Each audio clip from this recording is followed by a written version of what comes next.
what are some tips to become an effective leader when it comes so you can leave a legacy, if that Yes. makes sense? Yes, ma'am. Absolutely. And these are tips that I lived by. This is tips that I taught by, to be an effective leader. And that's the key. You want to be an effective leader. You Mm-hmm. have to keep your word, number one. Don't make promises you can't keep.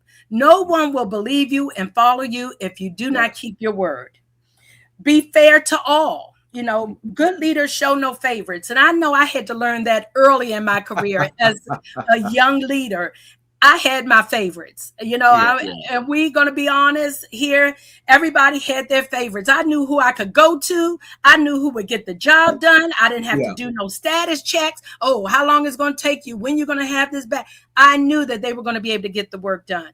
But as I revolved and grew into my leadership positions, I knew I had to afford everyone an opportunity. So Mm-hmm. make sure that you be fair to all. Be a good communicator. You don't have to have a commanding voice for people to follow you and lead with you. Be flexible. And this is one of my favorites. And I know Teresa can vouch, one of my employees. I always say you always have to have a plan B.